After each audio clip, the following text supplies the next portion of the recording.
শিশু হত্যার জেরে রণক্ষেত্র লালমনিরহাট। ডিসিএসপিদের গাড়ি ভাঙচুর, মোহাম্মদপুরে আসামি ধরতে গিয়ে আহত 2।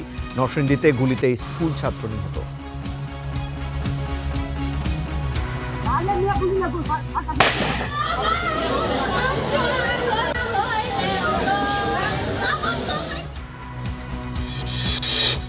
আত্মমর্যাদা বিসর্জন দিয়ে কারো সঙ্গে সম্পর্ক নয়, জানালেন তথ্য উপদেষ্টা। ঢাকাকে শক্ত অবস্থান নেওয়ার পরামর্শ সাবেক কূটনীতিকদের। একটা মন্ত্রীকে বসা রাখা এটা কিন্তু প্রথমবার ডাইরেক্টলি আমাদেরকে সাপোর্ট মারা। ভিন্নমত দমন করতে চায় না সরকার, সামাজিক যোগাযোগ মাধ্যমে অপপ্রচার হলে ব্যবস্থা। চীনা অর্থনৈতিক অঞ্চল প্রকল্প একনেকে পাশ। বেনজিরকে দুবাই থেকে ফেরাতে প্রত্যাবর্তন আবেদন স্বরাষ্ট্র মন্ত্রণালয়ে পাঠালো দুদক। পররাষ্ট্রের মাধ্যমে পাঠানো হবে আরব আমিরাতে। প্রধানমন্ত্রীর নির্দেশনার পর রাজধানীর সব বাস টার্মিনাল সরাতে তৎপর 2 সিটি কর্পোরেশন। রাতারাতি সম্ভব নয় বললেন সড়ক মন্ত্রী। মগবাজার ছাড়া 8 দিনের অন্য শাখা চলতে বাধা নেই। নোয়াখালীতে হাসপাতালের তত্ত্বাবধায়ককে প্রত্যাহারে তোপের মুখে স্বাস্থ্যমন্ত্রী।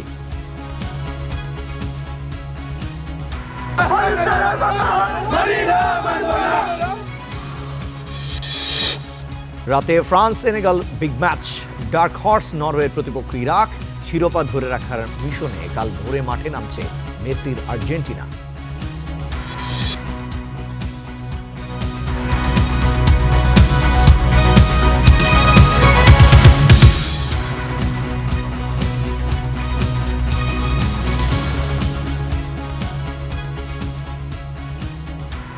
শুভেচ্ছা স্টার নিউজ প্রাইমে, সঙ্গে রিশান মাহমুদ। দেখছিলেন শিরোনামগুলো, এ পর্যায়ে জানাবো বিস্তারিত। লালমনিরহাটের আদিতমারিতে 7 বছরের শিশুকে ধর্ষণের পর হত্যার অভিযোগ উঠেছে। এর জেরে অভিযুক্তের বাড়িতে আগুন দিয়েছে বিক্ষুব্ধ জনতা। ভাঙচুর করা হয় বেশ কয়েকটি গাড়িও। অভিযুক্তকে আটক করেছে পুলিশ। 7 বছরের শিশু ধর্ষণ ও হত্যার অভিযোগে বিক্ষুব্ধ স্থানীয় বাসিন্দারা। এ সময় অভিযুক্ত বিধানচন্দ্রের বাড়ি ভাঙচুর ও আগুন দেওয়ার ঘটনা ঘটে। লালমনিরহাটের আদিতমারি উপজেলার ফলিমারি গ্রামে সকাল থেকেই উত্তপ্ত হয় পরিস্থিতি।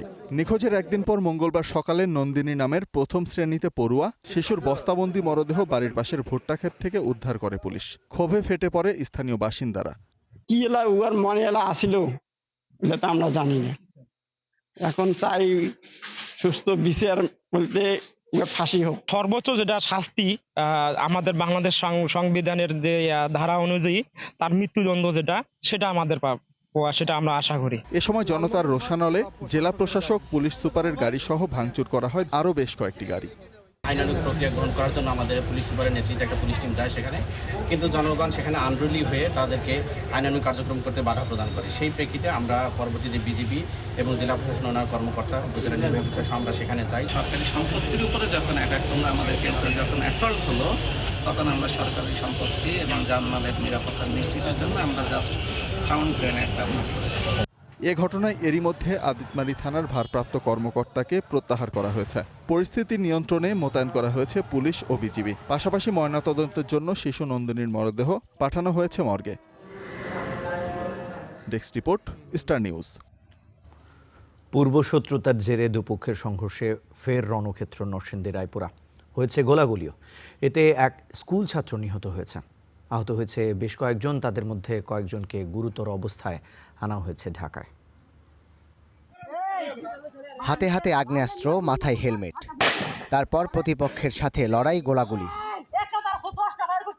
এই চিত্র নরসিংদীর রায়পুরার মেঘনাপাড়ের দড়িগা এলাকার। পূর্ব শত্রুতার জেরে সকালে সংঘর্ষে জড়ান ফেলু ও শহীদুল্লাহ গ্রুপের লোকজন। চলে ধাওয়া পাল্টা ধাওয়া। গুলিবিদ্ধ হন বেশ কয়েকজন। তাদের মধ্যে ঢাকা মেডিকেলে মারা যায় স্কুল ছাত্র অনিক। রাত্রে 4টা বাজে শব্দ শুনতেছি গুলির। এন্দা গুলি আইতেছে, গাছের মধ্যে গুলি লাগতেছে, হুড়হুড়ায় উঠছে সবাই। ওইটা সাইডে অনেক 2জন প্রায় মারা গেছে। এমপি বইলা দিছে যে তোমরা আপোষ করতে, তোমরা জগ করো না। আমি 2টা বাড়িতে এসে পয়সা ঘুমাই লিছি। আর 3টার পরের দিকে আয়া বললাই তাই সব গোলাগুলি করে আহত 2টা লোক আমরা মারি লিছি। সংঘর্ষের সময় বেশ কিছু বাড়িঘর ও দোকানপাটে চালানো হয় হামলা, ভাঙচুর। এ ঘটনায় এলাকা জুড়ে বিরাজ করছে উত্তেজনা, আতঙ্ক। খবর পেয়ে ঘটনাস্থলে যায় আইনশৃঙ্খলা বাহিনী, পরে নিয়ন্ত্রণে আসে পরিস্থিতি। আমরা এখানে শতাধিক পুলিশ সদস্য আসছি, র্যাব আছে, আমাদের ডিবি টিম আছে, উপজেলা নির্বাহী কর্মকর্তা মহোদয় আছেন, আর সবাই মিলে এলাকায় আমরা মহড়া দিয়েছি। আর এখানে আমাদের বর্তমান পরিস্থিতি আমাদের নিয়ন্ত্রণে আছে। এগুলো কিভাবে এই ঘটনাগুলোকে মিনিমাইজ করা যায় এবং তারা কিভাবে শান্তিপূর্ণভাবে সহাবস্থান করে এই উদ্যোগগুলো কিন্তু আমরা গ্রহণ করছি। গেল বছরের ডিসেম্বরেও সংঘর্ষে জড়ায় ফেলু ও শহীদুল্লাহর সমর্থকরা, ঘটে প্রাণহানিও। Desk report, star news. এদিকে রাজধানী আদাবরে ছিনতাইকারীদের আস্তানায় অভিযান চালানোর সময় পুলিশকে চাপাতি দিয়ে কুপিয়েছে ছিনতাইকারীরা। এ সময় আত্মরক্ষায় পুলিশ গুলি করলে 2 ছিনতাইকারী আহত হয়েছেন। এ ঘটনায় আটক করা হয়েছে 4 জনকে। রাজধানীর আদাবরের ডেল্টা গার্মেন্টসের পেছনের এলাকা। এখানে দিনে দুপুরে দেশীয় অস্ত্র দিয়ে কুপিয়ে এখানকার এক বিকাশ দোকানদারকে আহত করে 2 ছিনতাইকারী। পরে দোকান থেকে টাকা ছিনিয়ে নেয় তারা। এ ঘটনায় আহত ব্যবসায়ীকে সোহরাওয়ার্দী হাসপাতালে ভর্তি করা হয়েছে।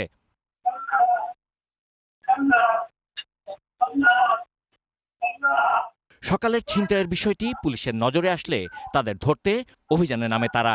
এ সময় তাদের আস্তানায় অভিযানে গেলে আদাবর থানার ভারপ্রাপ্ত কর্মকর্তা ওসি জাহিদুল ইসলাম ও উপপরিদর্শক এসআই তরুণ আহত হন।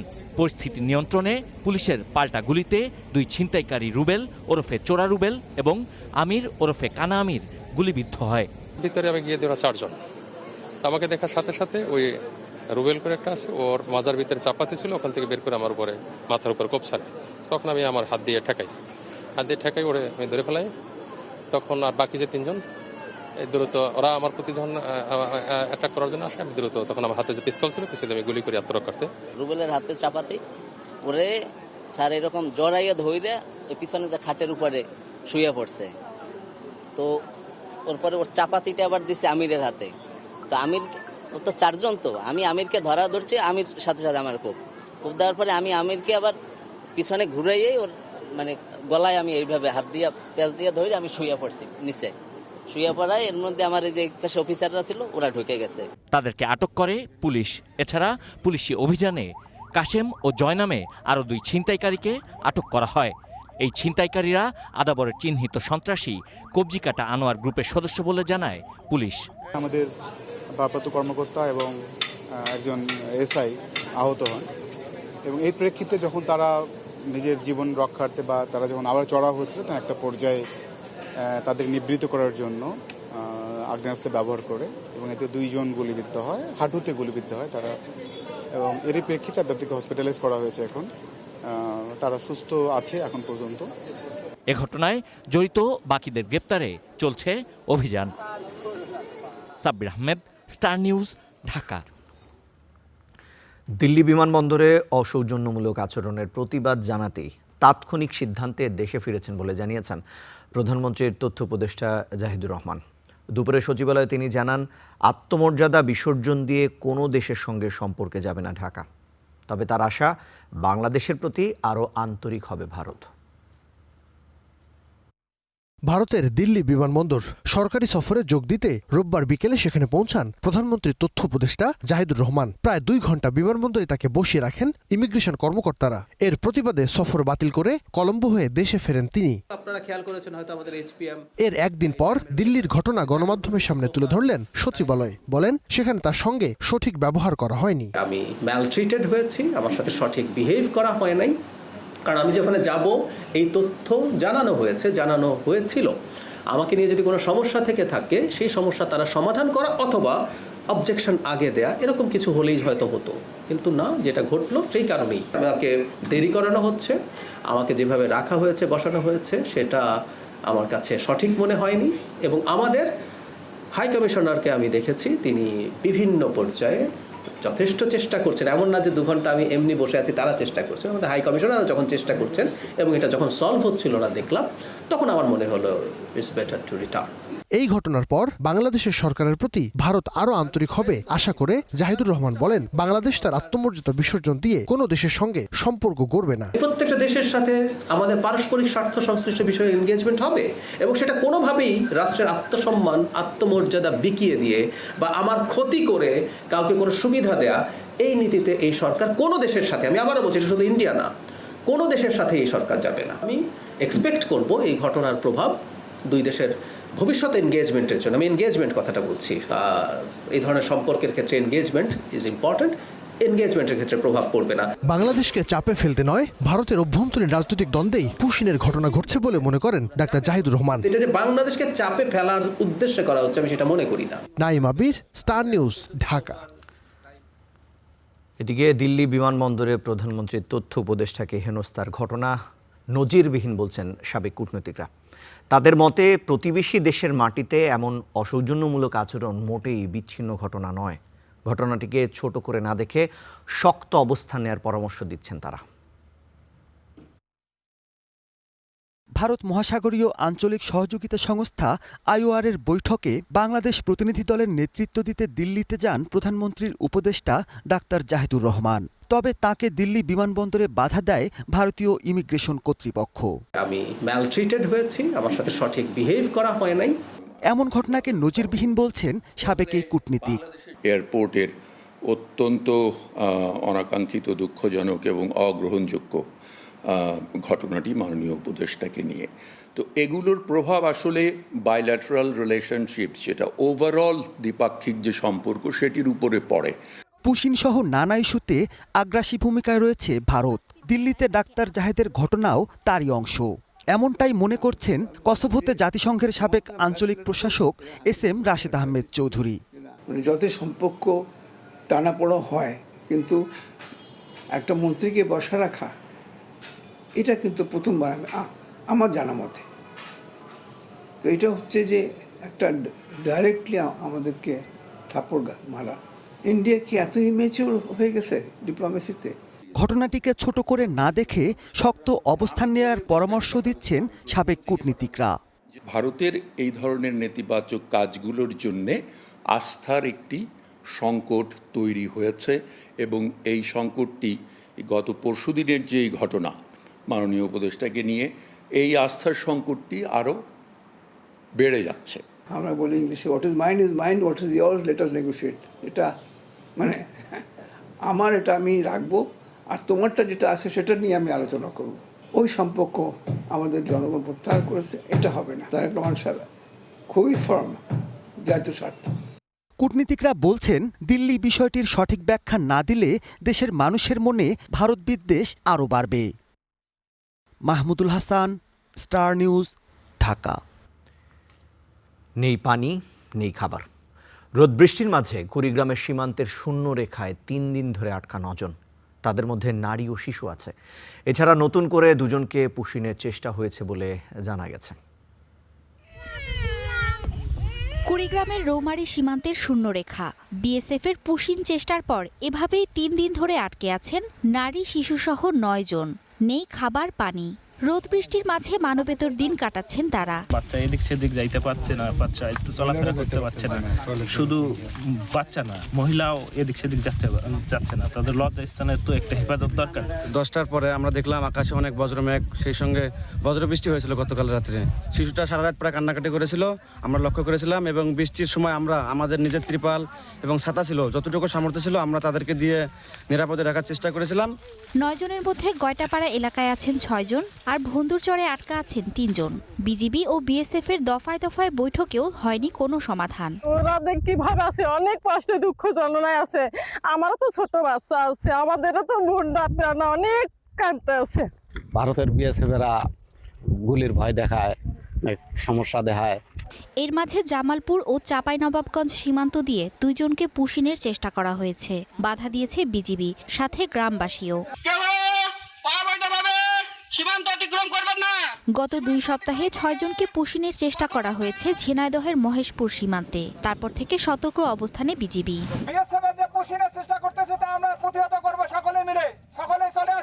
জয়পুরহাট সহ অন্য জেলাগুলোর সীমান্তে সতর্ক অবস্থানে আছে বর্ডার গার্ড বাংলাদেশ। বাড়ানো হয়েছে টহল। Mithila Anjum, star news. ভিন্ন মত দমন করতে চায় না সরকার, তবে গণমাধ্যমের নামে সামাজিক যোগাযোগ মাধ্যমে অপপ্রচার হলে ব্যবস্থা নেওয়া হবে বলে জানিয়েছেন প্রধানমন্ত্রী তারেক রহমান। একই সঙ্গে প্রতিশোধের মানসিকতা থেকে সবাইকে বের হয়ে আসার আহ্বান জানান তিনি। সাংবাদিকদের সঙ্গে মতবিনিময়ে সরকারের নেওয়া পদক্ষেপ ও পরিকল্পনা তুলে ধরেন সরকার প্রধান। আমি এটা ফেসবুকে লিখেছি, এটা নিয়ে নানা রকম। সরকার গঠনের পর প্রথমবার বিএনপি বিটের সাংবাদিকদের সঙ্গে প্রধানমন্ত্রী তারেক রহমানের মতবিনিময়। আপনার রাষ্ট্র চিন্তা, আপনার মঙ্গলবার রাজধানীর বাংলাদেশ চীন মৈত্রী সম্মেলন কেন্দ্রে আয়োজন করা হয় এই সভার। এ সময় প্রধানমন্ত্রী বলেন, সরকার গঠনমূলক সমালোচনার পক্ষে, তবে সমালোচনার নামে ভুল তথ্য উপস্থাপন উভয় পক্ষের জন্যই ক্ষতিকর। ভুলটাকে আপনি যদি এমনভাবে উপস্থাপন করেন যে পত্রিকার কাটতি বাড়ানোর জন্য অথবা অন্য কোনো উদ্দেশ্যে, সেটা তো তাহলে উভয়ের জন্যই বোধহয় একটা সময় ক্ষতি বয়ে আনবে। যে আপনি সমালোচনা, গঠনমূলক যদি সমালোচনা, উইল ওয়েলকাম দ্যাট, কোনো সমস্যা নাই তো। এ সময় সাংবাদিকদের প্রশ্নের জবাবে প্রধানমন্ত্রী বলেন, প্রতিশোধের মানসিকতা থেকে বের হয়ে আসতে হবে, খুঁজতে হবে জাতি গঠনের পথ। মধ্যে একটা এরকম সাইকোলজি আছে, কিছু লোক সব সময় চায় একটা সুবিধাজনক অবস্থায় থাকতে। তো ওই এরা যখন সুযোগ পায়, যখন যারা সরকারে থাকে তাদের সাথে একটা সম্পর্ক করে সে তার নিজের ব্যক্তি স্বার্থ উদ্ধারের চেষ্টা করে। কাজে এই বিষয়, সবগুলো বিষয় আমাদেরকে ধীরে ধীরে, আপনি জোর করে মেরে পিটিয়ে তো সবকিছু হয় না, বাট একটা স্বাভাবিক অবস্থার মাধ্যমে ধীরে ধীরে জিনিসটাকে আমাদের ঠিক করতে হবে। প্রবাসীদের অপ্রয়োজনীয় খরচ কমাতে সরকার চেষ্টা করছে বলেও জানান সরকার প্রধান। এখানে দোষটা আমাদের ভিতরেও আছে, এখান থেকে যারা লোকজন পাঠায় দোষটা এখানেও আছে, ওইদিকেও কিছু সমস্যা আছে। এই সমস্যাটা নিয়ে কাজ করার চেষ্টা করা হচ্ছে। এই সমস্যাটা থেকে যাতে মানুষকে এত কষ্টের ভিতর দিয়ে যেতে না হয়, এত খরচ যাতে মানুষের আননেসেসারি খরচ যাতে না হয়, সেটার উপর আমরা কাজ করছি। দেখা যাক আল্লাহ কি চায়, আমরা চেষ্টা করছি আমাদের। এর আগে সাংবাদিকদের সঙ্গে মধ্যাহ্নভোজে অংশ নেন প্রধানমন্ত্রী। সিফাত শাহরিয়ার, স্টার নিউজ, ঢাকা। অবশেষে আলোর মুখ দেখছে চীনা অর্থনৈতিক অঞ্চল প্রকল্প। এটি বাস্তবায়নে ব্যয় হবে 4,189 কোটি টাকা। সব মিলিয়ে মঙ্গলবারের একনিক সভায় অনুমোদন পেয়েছে 5 প্রকল্প, যেখানে ব্যয় হবে 7,003 কোটি টাকা। নির্বাচনের ইশতেহার অনুযায়ী উন্নয়ন প্রকল্প বাস্তবায়নে তৎপরতা শুরু করেছে বিএনপি সরকার। তবে দুর্বল অর্থনৈতিক পরিস্থিতিতেও উন্নয়ন ব্যয় মেটানোর জন্য নিতে হচ্ছে কঠিন শর্তের ঋণ। চীনা অর্থনৈতিক অঞ্চল তেমন এক প্রকল্প। জাতীয় অর্থনৈতিক পরিষদের নির্বাহী কমিটি একনেক সভায় প্রকল্পটি অনুমোদন পেয়েছে। এর আগের সভায় এটি অনুমোদন দেওয়া হয়নি। প্রধানমন্ত্রী তারেক রহমানের সভাপতিত্বে সচিবালয়ে অনুষ্ঠিত মঙ্গলবারের সভায় মোট 5টি প্রকল্পের অনুমোদন দেওয়া হয়েছে, যার মোট ব্যয় ধরা হয়েছে 7,003 কোটি 36 লাখ টাকা।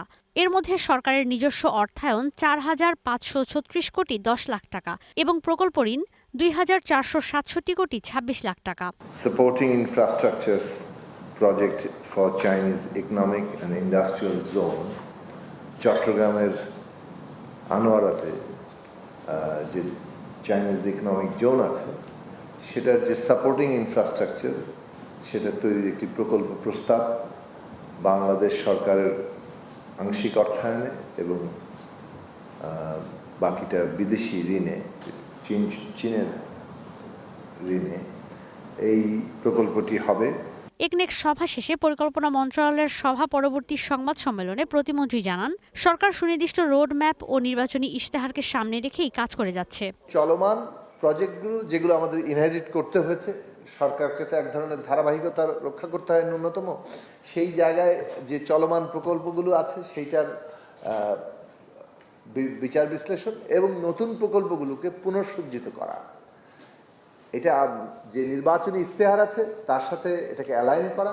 একনেক সভায় অনুমোদন পাওয়া নতুন প্রকল্প 3টি ও সংশোধিত প্রকল্প 2টি, যার মধ্যে আছে ফেনীতে বন্যা নিয়ন্ত্রণ মোকাবিলায় একটি সংশোধিত প্রকল্প। ঈশিতা ব্রহ্ম, স্টার নিউজ, ঢাকা। সংসদে পুশিন নিয়ে আলোচনায় আগ্রহী নয় সরকার। এ বিষয়ে নোটিশ দিলেও তা প্রত্যাহারের চাপ দেওয়া হচ্ছে বলে অভিযোগ করেছেন বিরোধী দলীয় নেতা। জনরায় উপেক্ষা করে সংবিধান সংশোধন কমিটি নয়, সংবিধান সংস্কার পরিষদ গঠনে অনড় অবস্থানের কথা জানিয়েছেন তিনি। দুপুরে সাংবাদিকদের সঙ্গে মতবিনিময়কালে এসব কথা বলেন তিনি। 3টা সংসদ নির্বাচনে কোনো কার্যকর জাতীয় সংসদ ভবনে সংসদ বিটের সাংবাদিকদের সঙ্গে বিরোধী দলের এই মতবিনিময় সভা। এতে বিরোধী দলীয় নেতা, উপনেতা, হুইপ সহ অংশ নেন অন্যান্য সংসদ সদস্যরা। এ সময় বিরোধী দলীয় নেতা বলেন, সংবিধান সংস্কার পরিষদ ছাড়া সংশোধন কমিটি চান না তারা। আমরা জনগণের দাবি ছেড়ে দেব না, ছেড়ে দেওয়ার কোনো অধিকার আমাদের নাই। We are committed. আমরা আমাদের কমিটমেন্ট ভায়োলেট করতে পারি না। আমরা তাইলে জনগণের সাথে বিশ্বাসঘাতকতা করবো, ওই কাজ আমরা করব না, এবং আমরা কনফিডেন্ট এই দাবি আদায় হবে ইনশাআল্লাহ। সীমান্ত হত্যা পুশিন প্রশ্নে তার অভিযোগ, সংসদে এই ইস্যুতে বিরোধী দল আলোচনার জন্য নোটিশ দিলেও তা প্রত্যাহারের জন্য চাপ দেওয়া হচ্ছে। আরেকটা নোটিশ আমরা দিয়েছিলাম, কিন্তু সেই নোটিশটা নিয়ে গড়িমসি করা হচ্ছে। সীমান্তে পুশিন এই সমস্যা, আমার নোটিশদাতাকে ডেকে নিয়ে বলা হয়েছে যে এটা সেন্সিটিভ ইস্যু, আপনি একটু উদ্যোগ করেন। তিনি বলছেন আমি উদ্যোগ করব না। সেন্সিটিভ ইস্যু বলেই তো আমি আলোচনা করতেছি, দেশের স্বার্থে, স্বাধীনতা সার্বভৌমত্বের স্বার্থে। এছাড়া জুন জুলাই অর্থ বছর না করে জানুয়ারি ডিসেম্বরে করার দাবিও জানান বিরোধী দলীয় নেতা doctor Shafiqur Rahman. Mazharul Islam, star news, Dhaka. Awami League আর গণতন্ত্র একসাথে যায় না, ভবিষ্যতেও যাবে না বলে জানিয়েছেন স্থানীয় সরকার মন্ত্রী মির্জা ফখরুল ইসলাম আলমগীর। দুপুরে জাতীয় প্রেস ক্লাবে সংবাদপত্রের কালো দিবস উপলক্ষে বাংলাদেশ ফেডারেল সাংবাদিক ইউনিয়ন এবং ঢাকা সাংবাদিক ইউনিয়ন আয়োজিত আলোচনা সভায় এসব কথা জানান তিনি। মির্জা ফখরুল এ সময় আরও বলেন, বিএনপি নিরাপদ একটা রাজনৈতিক দল, কারণ দলটির ভিন্নমত সহ্য করার ধৈর্য রয়েছে। বর্তমান সরকার গণমাধ্যমের স্বাধীনতা রক্ষায় কাজ করছে। পরে অনুষ্ঠানে তথ্যমন্ত্রী জহিরুদ্দিন স্বপন বলেন, ফ্যাসিস্ট সরকারের আমলে বন্ধ হয়ে যাওয়া সংবাদ মাধ্যমগুলো চালু করার ব্যবস্থা নেওয়া হচ্ছে বলেও জানিয়েছেন তিনি। তবে সাংবাদিকদের আর্থিক ও পেশাগত মর্যাদা নিশ্চিতের ওপর জোর দেন ফখরুল। এ সময় তথ্যমন্ত্রী বলেন, গণমাধ্যম কমিশন দাঁড় করাতে পারলে তা ফ্যাসিস্ট মুক্ত বাংলাদেশের সবচেয়ে গুরুত্বপূর্ণ অংশ হবে।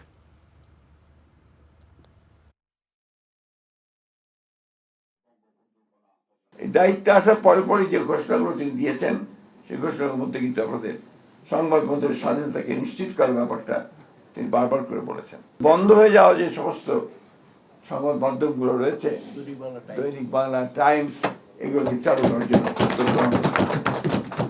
সমস্যার যে নতুন চেহারা ধারণ করেছে, সেই নতুন চেহারাকেও আমাদের কিন্তু উপলব্ধি করতে হবে, অনুভব করতে হবে এবং তার সমাধানকে উদ্ভাবন করতে হবে। এখন রাষ্ট্র আপনাদের সঙ্গে সমস্যা সমাধানের যে প্রক্রিয়া, তার একজন সহযোগী অংশীদারে পরিণত হতে চায়। সাবেক পুলিশ মহাপরিদর্শক বেনজির আহমেদকে দেশে ফেরাতে আনুষ্ঠানিক প্রত্যর্পণ আবেদন পাঠিয়েছে দুর্নীতি দমন কমিশন। মঙ্গলবার দুপুরে আবেদন প্রক্রিয়ায় সহযোগিতা করেছে পুলিশ সদর দপ্তরের national centre bureau NCB wing. দুদক জানিয়েছে, প্রত্যর্পণ সংক্রান্ত প্রয়োজনীয় সব নথি আরবি ও ইংরেজি দুই ভাষায় প্রস্তুত করা হয়েছে। আবেদনটি আজ স্বরাষ্ট্র মন্ত্রণালয়ে পাঠানো হয়েছে। সেখান থেকে পররাষ্ট্র মন্ত্রণালয়ের মাধ্যমে পরবর্তী প্রক্রিয়া শেষে তা সংযুক্ত আরব আমিরাতে পাঠানো হবে।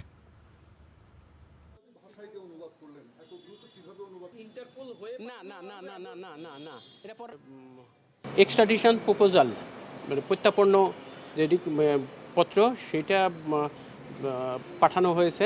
এটা পুলিশ সদর দপ্তর হয়ে স্বরাষ্ট্র মন্ত্রণালয় হয়ে পররাষ্ট্র হয়ে কূটনৈতিক চ্যানেলে আরব আমিরাতে যাবে। ঢাকার যানজট কমাতে এবার বড় সিদ্ধান্ত। রাজধানীর 4টি আন্তজেলা বাস টার্মিনাল স্থানান্তরের উদ্যোগ নিয়েছে সরকার। প্রধানমন্ত্রীর নির্দেশনার পর পরিকল্পনা বাস্তবায়নে তৎপর 2 সিটি কর্পোরেশন। ঢাকা এক শহর যার প্রতিটি সকাল শুরু হয় যানজটের সঙ্গে লড়াই করে। কর্মস্থলে পৌঁছতে ঘণ্টার পর ঘণ্টা অপেক্ষা, ধীরগতির যানবাহন আর ক্লান্ত নগর জীবন যেন রাজধানীর নিত্যসঙ্গী। দীর্ঘস্থায়ী এই সংকটের অন্যতম প্রধান কারণ শহরের ভেতরে গড়ে ওঠা আন্তজেলা বাস টার্মিনালগুলো। গুলিস্তানের ফুলবাড়িয়া, সাইদাবাদ, গাবতলী কিংবা মহাখালী, এসব বাস টার্মিনালের কারণে প্রতিদিন দেশের বিভিন্ন প্রান্ত থেকে হাজার হাজার বাস প্রবেশ করছে রাজধানীর কেন্দ্রে। যাত্রী ওঠানামা, সড়কে বাসের দীর্ঘ সারি আর টার্মিনাল কেন্দ্রিক বিশৃঙ্খলায় বাড়ছে যানজট, ভোগান্তি।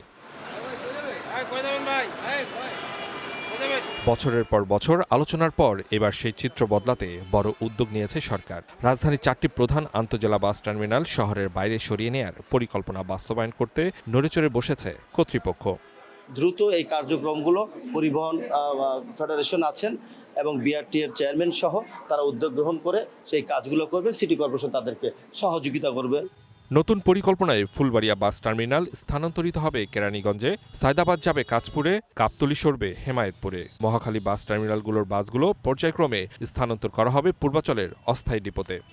বাস স্ট্যান্ড থাকবে, বাস স্ট্যান্ড যাতে ডিপোতে পরিণত না হয় সেইভাবে করা একটা নির্দেশনা দিয়েছেন। সেই করা নির্দেশনার মধ্যে আমাদের মহাখালী বাস টার্মিনাল আপাতত পূর্বাচলের একটা জায়গা নির্ধারণ করার জন্য অলরেডি মনে হয় আজকে থেকে কাজ শুরু হয়ে যাবে, সেখানে বাসগুলো থাকবে। স্থানান্তরের আগে নতুন বাস টার্মিনালগুলোতে প্রয়োজনীয় সব ধরনের সুযোগ সুবিধা নিশ্চিত করার কথা বলেছে কর্তৃপক্ষ। যানজট কমানোর পাশাপাশি যাত্রীদের জন্য আধুনিক ও সুবিধাজনক পরিবহন অবকাঠামো গড়ে তুলতে চায় সরকার। সায়দাবাদের ওটা আমাদেরকে 3 মাস সময় উনি বেঁধে দিয়েছে। এটা বাসের প্যাসেঞ্জার যারা আসবে, যারা ড্রাইভার আনুষঙ্গিক যারা থাকবে, তাদের তো এখানে একটা সুযোগ সুবিধা দিতে হবে, মিনিমাম একটা সুযোগ সুবিধা, তাদের বসার জায়গা, তাদের টয়লেট ফ্যাসিলিটিস, বিভিন্ন সুযোগ সুবিধাগুলো, সেগুলো আমরা যত দ্রুত সম্ভব সেগুলো নিশ্চিত করতে হবে।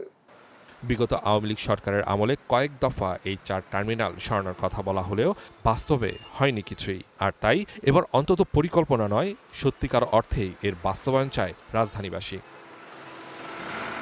Suman Mahmud, star news, Dhaka.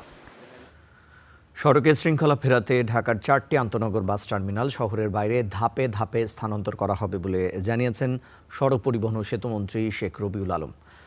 মঙ্গলবার সচিবালয়ে সংবাদ সম্মেলনে তিনি আরও জানান, পদ্মা সেতুর পিলারের গোড়া থেকে অতিরিক্ত মাটি সরিয়ে নেওয়া হয়েছে। রাজধানীতে যানজটের অন্যতম কারণ বাস টার্মিনাল। গাবতলী, সায়দাবাদ, ফুলবাড়ি, মহাখালী টার্মিনালের কারণে নগরবাসীর ভোগান্তি নিত্যদিনকার। এই ভোগান্তি থেকে মুক্তি পেতে ঢাকার ভেতরে সব টার্মিনাল দ্রুত সরানোর দাবি দীর্ঘদিনের। মঙ্গলবার সচিবালয়ে সংবাদ সম্মেলনে সড়কমন্ত্রী জানালেন, টার্মিনালগুলো শহরের বাইরে সরাতে যে স্থান নির্ধারণ করা হয়েছে প্রাথমিকভাবে তার ডিপো হিসেবে ব্যবহার হবে। যেসব বাস ছাড়বে সেটা মহাখালী বাস স্ট্যান্ড ব্যবহার করবে। অতিরিক্ত যে সমস্ত বাস ছাড়ার জন্য ধরেন সে হয়তো 12 ঘন্টা তাকে অপেক্ষা করতে হচ্ছে, তারপর সে টিপে যাবে, সে 12 ঘন্টা মহাখালী বাস স্ট্যান্ডে অপেক্ষা করতে পারবে না। সে 300 ফিটের আমাদের ওখানে একটা জায়গা নির্ধারণ করা হয়েছে, টেম্পোরারিভাবে ওখানে ডিপো হিসেবে ব্যবহার করবে। বাস স্ট্যান্ড সবগুলি সরবে, কিন্তু আরও 10টি জেলাকে রেলপথের আওতায় আনার কথাও জানান মন্ত্রী। বলেন, ভাঙা থেকে পায়রা পর্যন্ত রেলপথ নির্মাণের পথে দ্রুত এগিয়ে যাচ্ছেন তারা। Dhaka Manikganj commuter train service চালুর চিন্তার কথাও রয়েছে সরকারের। মানিকগঞ্জ ট্রেন যোগাযোগ নেই, তো আমরা ঢাকা মানিকগঞ্জ এটা করার একটা সিদ্ধান্ত নিয়েছি যে কমিউটার ট্রেন, মানে ঢাকা থেকে মানুষ তার ব্যবসা কর্ম সব কিছু ছেড়ে পাশের জেলাগুলিতে দ্রুততম সময় আসতে পারে এবং যেতে পারে। পদ্মা রেল সেতুর পিলারের নিচ থেকে মাটি কেটে নেয়ার একটি ভিডিও ছড়িয়ে পড়া প্রসঙ্গে মন্ত্রী দাবি করেন, পিলারের গোড়া থেকে অতিরিক্ত মাটি সরিয়ে নেওয়া হয়েছে। ব্রিজ করছেন, নদীর কিছু অংশটাকে কিন্তু মাটি ফেলছেন, পরে যখন ব্রিজ চালু হয়ে যাচ্ছে আবার সরিয়ে ফেলছেন, ওটা অস্থায়ীভাবে ছিল। কিন্তু যেহেতু এই ধরনের একটা মেসেজ গিয়েছে, যার জন্য আমরা বন্ধ করে ওখানে গাছ লাগানোর চিন্তা করে দিয়েছি। যখন সড়ক, নৌ ও রেলপথে চীন বড় বিনিয়োগে আগ্রহী বলেও জানান শেখ রবিউল আলম। চীন যে প্রক্রিয়া বাস্তবায়ন করতে চায় তা বাংলাদেশের স্বার্থে হবে, প্রকল্পের স্বার্থে হবে, আমাদের অর্থনীতির স্বার্থে হবে, সেইগুলি হয়তো নিয়ে আলোচনা হবে। মাহাদি হাসান, স্টার নিউজ, ঢাকা। রাজধানী বঙ্গবাজারের রাতদিন হাসপাতালের লাইসেন্স বাতিলের সিদ্ধান্ত ভুল নয় বলে জানিয়েছেন স্বাস্থ্যমন্ত্রী সর্দার সাখাওয়াত হোসেন। এ সময় তিনি আরও জানান, হাসপাতালটি শুধু মগবাজার শাখার লাইসেন্স বাতিল করা হয়েছে, অন্য শাখা চলতে বাধা নেই।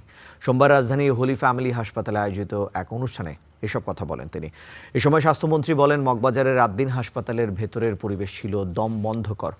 মারা যাওয়ার আগে 6 নবজাতকের কান্নায় ডাক্তার, নার্স কেউ সাড়া দেয়নি।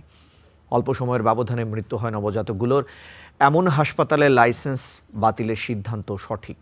সরকারকে বৃদ্ধাঙ্গুলি দেখিয়ে অপরাধীদের পার পাওয়ার কোনো সুযোগ নেই বলেও হুঁশিয়ারি দেন স্বাস্থ্যমন্ত্রী।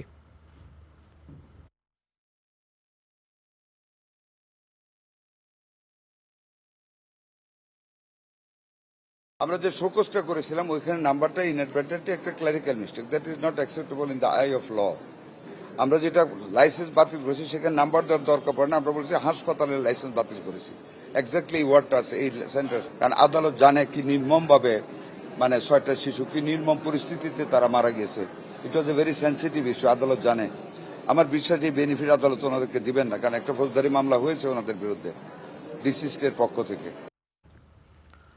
নোয়াখালী জেনারেল হাসপাতালে ঝটিকা সফরে গিয়ে তোপের মুখে স্বাস্থ্যমন্ত্রী। নানা অব্যবস্থাপনার কারণে তত্ত্বাবধায়ককে প্রত্যাহার করেন তিনি, আর তারপরই বহিরাগতরা মন্ত্রীকে ঘিরে শুরু করেন বিক্ষোভ মিছিল। বহিরাগতদের তোপের মুখে স্বাস্থ্যমন্ত্রী। দুপুরে নোয়াখালী জেনারেল হাসপাতালে আকস্মিক সফরে যান সরদার মোহাম্মদ সাখাওয়াত হোসেন। ঘুরে দেখেন হাসপাতালের ওয়ার্ড থেকে রান্নাঘর। ধরা পড়ে স্বাস্থ্যসেবায় নানা অনিয়ম, অব্যবস্থাপনা, অনিয়ম, দুর্নীতি প্রত্যেকটা জায়গায় যেখানে আমরা হাঁটি সেখানে একটা সাংঘাতিক খারাপ অবস্থা। 1 মাসে মাত্র 3.5 মাস হয়েছে আমরা সব করছি। এই 3.5 মাসে তো সব শেষ করা সম্ভব না, তো ওইটাকে আমরা এক্সপিডাইট করার জন্য নির্দেশনা দিয়েছি। পরে হাসপাতালের তত্ত্বাবধায়ক ফরিদ উদ্দিনকে প্রত্যাহারের নির্দেশ দেন মন্ত্রী। তারপরই ছড়ায় উত্তেজনা। স্বাস্থ্যমন্ত্রীকে ঘিরে বিক্ষোভ মিছিল করেন বহিরাগতরা। আজকে যে অব্যবস্থাপনাগুলি দেখলাম এর দায় তত্ত্বাবধায়ক এড়াতে পারে না। আপনারা জানেন এর মধ্যে তত্ত্বাবধায়ককে আমরা উদ্যোগ করেছি এবং নোয়াখালী সিভিল সার্জনকে অস্থায়ী দায়িত্ব দেওয়া হয়েছে। আমরা নতুন তত্ত্বাবধায়ক নিয়োগ না দেওয়া পর্যন্ত উনি দায়িত্ব পালন করবেন। পরে নিরাপদেই সেখান থেকে সরে আসেন স্বাস্থ্যমন্ত্রী। সারা দেশে স্বাস্থ্যসেবা নিশ্চিতের আশ্বাস দেন তিনি। Desk report, star news. কুমিল্লায় ধর্ষণ ও ভ্রূণ হত্যা মামলায় অভিযুক্ত বহিষ্কৃত ছাত্র শিবির নেতা জিসান মিয়া প্রধানকে কারাগারে পাঠানোর নির্দেশ দিয়েছে আদালত। মঙ্গলবার বিকেলে কড়া নিরাপত্তায় তাকে কুমিল্লা চিফ জুডিশিয়াল ম্যাজিস্ট্রেট আদালত 3-এর বিচারক তৈয়ব উদ্দিন আহমেদের আদালতে তোলা হয়। পরে আদালত জিসানকে কারাগারে পাঠানোর নির্দেশ দেয়। এর আগে 11 জুন রাতে জিসান নিখোঁজ দাবি করে দাউদকান্দি থানায় সাধারণ ডায়েরি করে তার পরিবার। নিখোঁজের একদিন পর লাকসাম রেলওয়ে জংশন এলাকা থেকে তাকে উদ্ধার করা হয়। পরে ধর্ষণ এবং ভ্রূণ হত্যার অভিযোগে এক নারী তার বিরুদ্ধে মামলা করেন। মামলায় জিসান সহ 4 জনকে আসামি করা হয়। চট্টগ্রামের বাকুলিয়ায় 4 বছরের শিশু ধর্ষণ মামলার রায় কাল। যুক্তিতর্ক উপস্থাপন শেষে রায়ের এই দিন ঠিক করেছেন আদালত। সকালে চট্টগ্রাম মহানগর শিশু সহিংসতা দমন ট্রাইব্যুনালের যুক্তিতর্ক উপস্থাপন করে রাষ্ট্রপক্ষ ও আসামিপক্ষ। কাল 10:30টায় মামলাটির রায় ঘোষণা করা হবে। মামলায় মোট 18 জনের সাক্ষ্য গ্রহণ নেওয়া হয়েছে। গত 21 মে বাকুলিয়ায় 4 বছরের শিশুকে ধর্ষণের অভিযোগে মামলা করা হয়। ঘটনার 13 দিন পর আদালতে তদন্ত প্রতিবেদন জমা দেয় পুলিশ। এর আগে গত 9 জুন একমাত্র আসামি মনির হোসেনের বিরুদ্ধে অভিযোগ গঠনের মাধ্যমে বিচার কাজ শুরু হয়।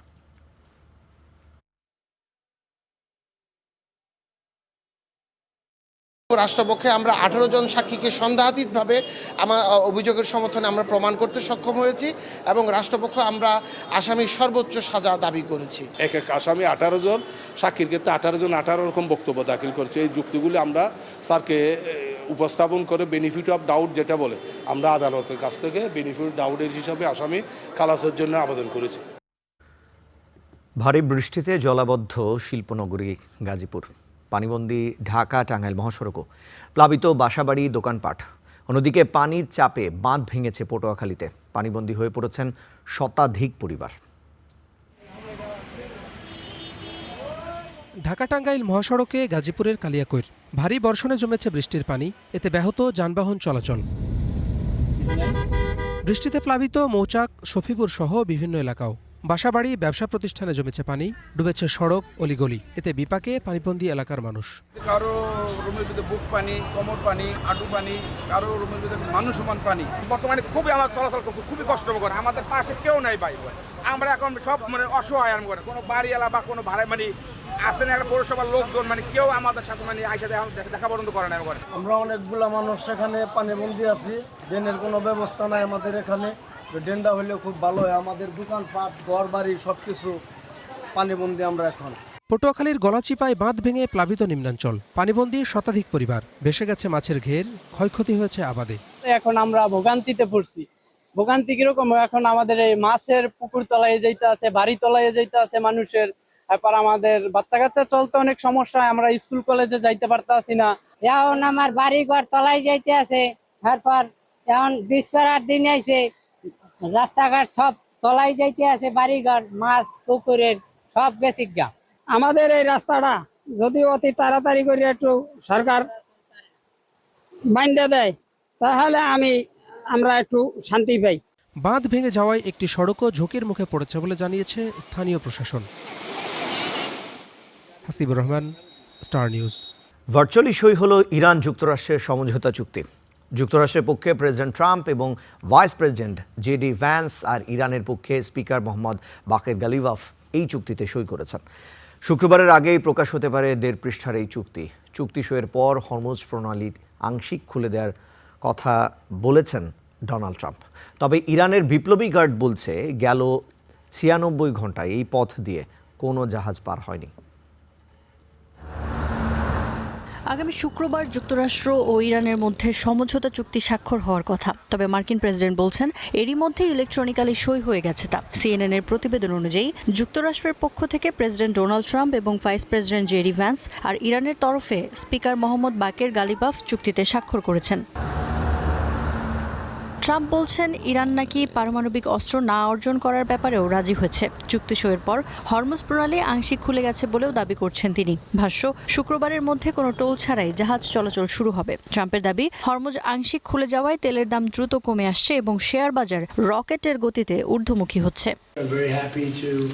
অত্যন্ত আনন্দের সাথে জানাচ্ছি পুরো চুক্তি আনুষ্ঠানিকভাবে স্বাক্ষর হয়ে গেছে। হরমুজ প্রণালীও ইতিমধ্যে আংশিকভাবে খুলে দেওয়া হয়েছে। শুক্রবার নাগাদ পুরোপুরি উন্মুক্ত হয়ে যাবে। সবচেয়ে গুরুত্বপূর্ণ বিষয়, ইরান কখনোই পারমাণবিক অস্ত্র অর্জন না করতে সম্মত হয়েছে। এটি নিশ্চিতে কঠোর নজরদারি ব্যবস্থা থাকবে। পারমাণবিক অস্ত্র নিয়ে ইরানের তরফে এখনো কিছু জানানো হয়নি, তবে গেল 96 ঘন্টায় হরমুজ দিয়ে কোনো জাহাজ যায়নি বলে জানিয়েছে ইরানের বিপ্লবী গার্ড বাহিনী। এদিকে কিছু প্রতিবেদনে দাবি করা হচ্ছে এই চুক্তিতে স্বাক্ষর করার জন্য ইরানকে অর্থ দিয়েছে যুক্তরাষ্ট্র, যাকে ভুয়া খবর বলছে ওয়াশিংটন। শুক্রবারের আগেই চুক্তির বিস্তারিত নথি প্রকাশ করা হতে পারে বলে জানিয়েছেন মার্কিন vice president JD Vance. The people of America and again potentially for the people of Iran as well. There's a lot of misreporting. I've seen this. আমরা এই সপ্তাহে চুক্তির পূর্ণাঙ্গ নথি প্রকাশ করব। ইরান যদি দীর্ঘমেয়াদী প্রয়োজনীয় প্রতিশ্রুতি দেয় আর 5টা স্বাভাবিক দেশের মতো আচরণ করে, তাহলে আমরা তাদের ওপর থেকে বড় ধরনের নিষেধাজ্ঞা শিথিল করতে প্রস্তুত। তবে অনেকে ভাবছে যুক্তরাষ্ট্র ইরানকে অর্থ দেবে, এটা ভুল। It's true for Saudi Arabia and UAE and Qatar. নতুন চুক্তিকে অন্য যে কোনো সময়ের চেয়ে শক্তিশালী আখ্যা দিয়েছেন ট্রাম্প। এ সময় সাবেক মার্কিন প্রেসিডেন্ট বারাক ওবামাকে কটাক্ষ করে বলেন, 2015 সালের ওই ভয়াবহ চুক্তির মতো নয় এবারের চুক্তি। ইফাতিরা, স্টার নিউজ।